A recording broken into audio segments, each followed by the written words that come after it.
신명기 30장 11절 내가 오늘 내게 명령한 이 명령은 내게 어려운 것도 아니요 먼 것도 아니라 하늘에 있는 것이 아니니 내가 이르기를 누가 우리를 위하여 하늘에 올라가 그의 명령을 우리에게로 가지고 와서 우리에게 들려 행하게 하야 할 것이 아니요 이것이 바다 밖에 있는 것이 아니니 내가 이르기를 누가 우리를 위하여 바다를 건너가서 그의 명령을 우리에게로 가지고 와서 우리에게 들려 행하게 하라 할 것도 아니니라.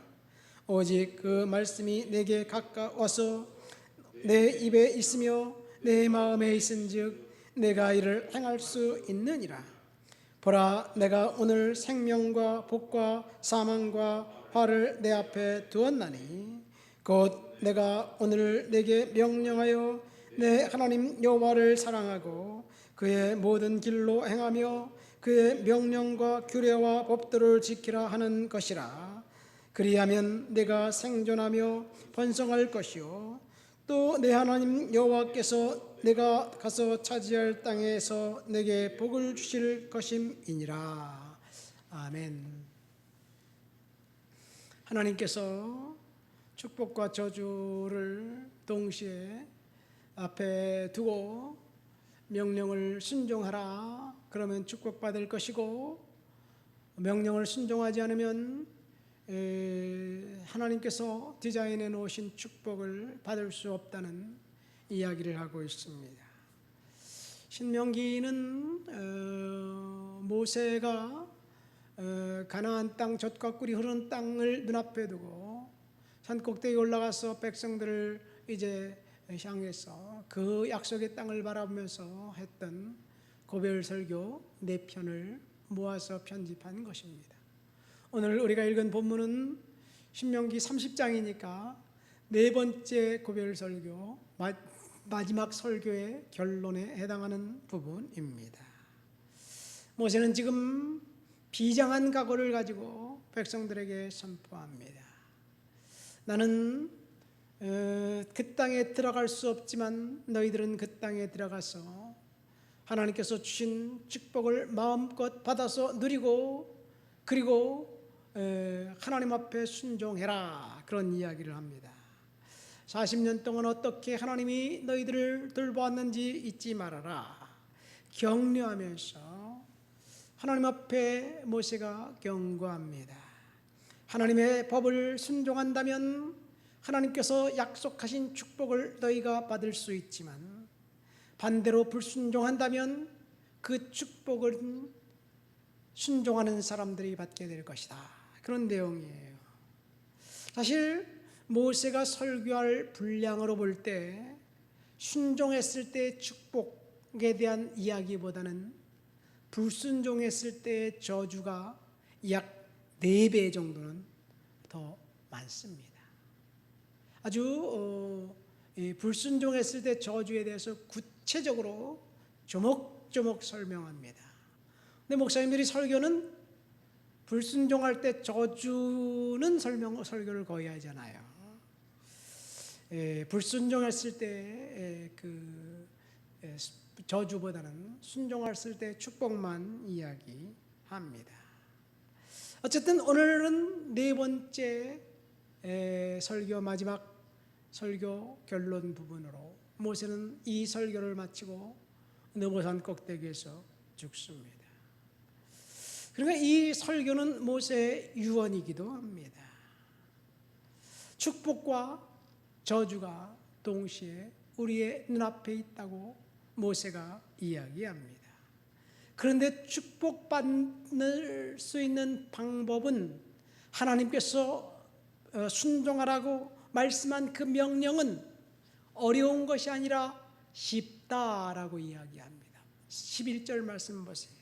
내가 오늘 내게 명령한 이 명령은 내게 어려운 것도 아니요 먼 것도 아니다. 여러분, 하나님이 말씀하시는 것 순종하라는 그 말씀 어려운가요? 힘든가요? 쉬운가요? 어떤 사람에게는 어렵고 어떤 사람에게는 쉽습니다. 하나님 앞에 딱 일단 순종하면, 축복이 있는 것을 경험하면 어떠한 상황이 닥치더라도 우리는 순종합니다. 왜요? 달콤한 축복의 맛을 한번 보았기 때문에 그래요. 그런데 눈앞에 있는 이기심, 욕심, 탐욕 이런 것들에 지배받으면 하나님의 말씀을 순종하기가 참 어렵습니다. 예를 들어서 11조에 대한 약속을 한번 볼까요? 말라기의 3장에 보면 11조에 대해서 두 가지를 약속하고 있습니다. 자, 11조를 특별히 말라기서에서 명령하면서 명한 것이, 첫 번째는 백성들이 하나님께서 명령한 그 11조 순종하지 않고 도둑질했다. 하나님의 것을 도둑질했다. 그리고 책망합니다. 이 책망은 오늘날도 마찬가지입니다. 그것 때문에 이스라엘에 저주가 왔고, 그리고 그것 때문에 축복을 받지 못했다 이야기합니다. 둘째는 11조를 한번 해봐라. 그럼 하나님께서 복을 쌓을 것이 없도록 부어줄 것이다. 나를 한번 시험해봐라. 그런 이야기를 합니다. 물론 11조의 문제는 간단한 주제가 아닙니다. 오늘 아침 제가 하나님의 명령이 쉬운지 어려운지 이 이야기를 하면서 그렇게 간단하게 이야기할 것은 아니지요. 그렇지만 11조를 한 이유, 하나님께서 복 주시는 것을 생각해 보면 우리는 반드시 해야 될 줄 믿습니다. 근데 11조를 중요한 것은 사실은 하나님께서 11조를 이스라엘 백성들에게 요구하신 이유가 있어요. 그것은 레위인들을 분깃이었기 때문에 레위인들에 대한 분깃으로 11조를 사용하십니다. 그러니까 이스라엘 백성들이 11조를 내지 않으면 레위인들은 죽어요. 왜냐하면 소득이 없고 땅이 없기 때문에. 그 말은 다시 말해서 무슨 말이냐면 이 11조는 구제 헌금 형식입니다. 물론 모세율법에 보면 11조가 세 가지 11조가 있어요. 그것을 다 설명할 수는 없습니다. 그러니까 11조는 목적은 구제비입니다. 근데 오늘날 우리가 11조를 어떻게 교회에서 사용하느냐, 눈을 부릅뜨고 성도들이 감시해야 될 필요성은 있어요. 막대한 11조를 거둬들여서 교회에 자신의 아성을 쌓고 성전을 건축하고 자신의 이름으로, 인간의 이름으로 뭔가 하면서 성도들에게 11조를 강조하고 11조 하면 복 받는다고 이야기를 합니다.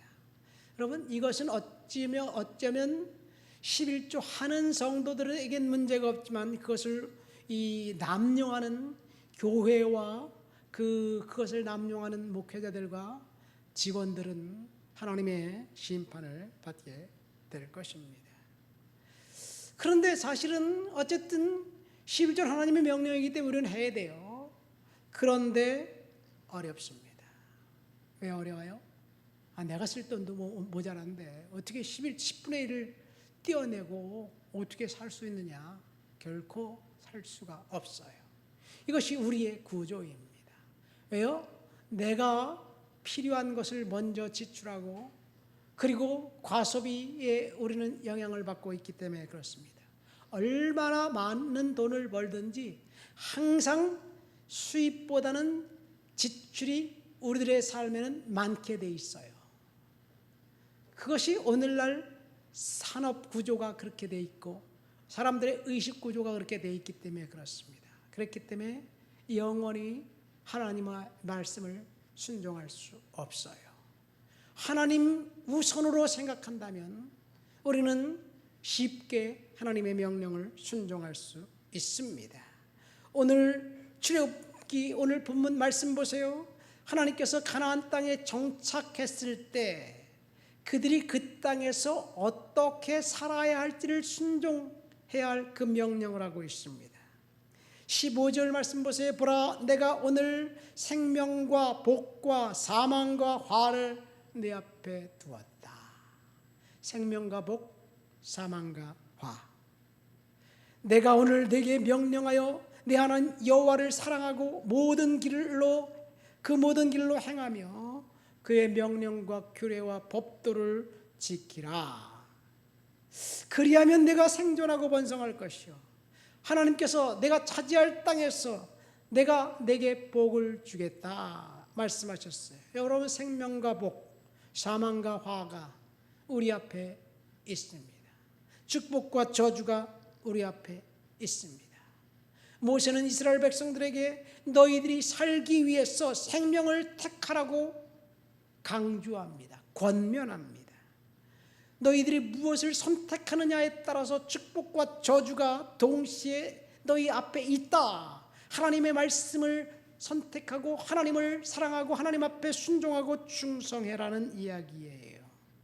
여러분, 하나님의 말씀에 순종하면 하나님께서 반드시 복 주실 터인데, 순종하지 않으면 하나님께서 주실 축복은 물 건너가고 다른 사람이, 순종하는 사람이 받을 거예요.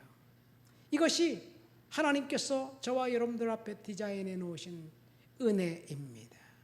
축복의 길은 첫 번째 하나님을 사랑하고, 둘째 하나님의 말씀에 순종해서 복종하는 것입니다. 왜 하나님이 이 명령을 이스라엘 백성들에게, 출애굽한 그 백성들에게 명령했는지 아십니까? 가나안 땅에 들어가면 그들이 가나안 백성들에게 가나안의 문화에 쉽게 동화되어서 하나님을 거부할 것을 분명히 아셨기 때문에 하나님께서 철저하게 가나안의 7 족속들을 다 완전히 멸망시키라고 이야기합니다. 하렘 전쟁을 선포합니다. 다 죽여라. 한 명도 남김없이 다 죽여라. 왜? 하나님의 심판의 방법입니다. 오늘날 생각하면 좀 이상해요. 인종 말살, 인종 청소를 하란 말인가? 한 민족을 다 죽여버리라는 말인가? 유엔 인권위원회에서 난리 치면서 발끈할 일이에요. 어떻게 그럴 수가 있겠습니까? 사람들이 어떻게 사람을 죽일 수가 있겠어요? 여러분, 이것은 하나님의 심판의 방법으로 우리는 해석을 해야 됩니다. 전쟁이 나면 사실은 전쟁 참화 속에서 무수한 인명이 죽게 돼 있어요. 그럼 한번 이 화재가 났다고 생각해 봅시다. 어느 집에 화재가 났는데 그 집에 사람들이 있어요. 잠을 자고 있어요. 쿨쿨 잠을 자고 있어요. 살려내고 싶어도 잠 깨서 그 사람들이 도망치기 전엔 살려낼 수가 없어요. 죽어요. 화재가 사람을 죽인 거죠. 그렇죠? 화재가 원인이죠. 어떻게 보면 불행한 일이죠. 화재 때문에 죽은 것. 어떻게 할 수 있겠어요? 화재 때문에 죽는데. 그런데 사람이 사람을 죽인다? 이것도 지금은 우리가 이해할 수 없지만 하나님의 심판의 방법입니다. 왜? 가나안 땅 살고 있었던 사람들이 너무나 사악했기 때문에 하나님이 가나안을 심판하시기 위한 방법입니다. 마치 소돔과 고모라를 불과 유황으로 타는 그 불비 유황비에 의해서 멸망시킨 것처럼 소돔과 고모라를 그렇게 멸망시켰고 노아 홍수 때 물로 멸망시킨 것처럼 가나안 땅은 이스라엘 백성들을 출애굽시켜서 그들을 멸망시키는 것이 하나님의 작정이고 계획이고 심판이었습니다. 왜 가나안 사람들 하나님이 그렇게 한 명도 빠짐없이 죽여야 한다고 말씀하셨느냐? 그들의 문화와 종교가 사악했기 때문에 그래요. 가나안의 문화는 인신제사 문화입니다. 툭하면 어린아이를 잡아서 몰래게 신에게 갖다 바치는 거예요. 죽여서 바치는 거예요. 어린아이는 무슨 죄가 있습니까? 어른들이, 탐욕스러운 어른들이 죄 없는 어린아이를 잡아서 죽이는 거예요. 그 일이 끊임없이 진행되어 옵니다. 그 일을 근절시키는 방법은 그 사람들을 죽이는 것밖에 없어요. 자, 그런데 이스라엘 백성들은 여호수아가 그 땅에 들어갔을 때 이스라엘 백성들이 그 땅 백성들을 다 근절시키지 않았습니다. 결국은 그것이 와건이 되었어요. 이스라엘이 몰래게 우상에 빠집니다. 므낫세가 그랬어요. 히스기야 아버지 아하스가 그랬습니다. 그래서 결국은 유다가 멸망당한 거예요. 이것이 하나님께서 출애굽한 이스라엘 백성들에게 가나안의 문화를 철저히 배격하라는 그런 문화 명령을 한 거예요. 그 사악한 문화를 근절하고 하나님을 예배하는 경건하고 거룩한 문화, 야훼 신앙의 문화를 다시 회복하라는 이야기입니다. 오늘날 우리 주변에서 일어나는 일들 보세요. 우리의 문화는 굉장히 사악합니다. 정말 하나님이 심판할 수밖에 없는 그런 문화입니다. 예수 그리스도의 보혈로 그 문화를 완전히 청소하기 전에는 심판이 반드시 있을 수밖에 없어요. 하나님은 지금 이스라엘 백성들에게 문화 명령을 하고 계신 거예요. 그래서 이스라엘 백성들에게 모세를 통해서 하나님 말씀을 순종하고 그리고 사악한 가나안의 문화를 배격하라.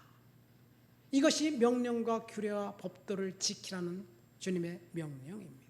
어쩌면 오늘날 우리가 하나님의 말씀을 가지고 이 땅을 정화시키지 않으면 이 땅은 심판받을 수밖에 없을 거예요.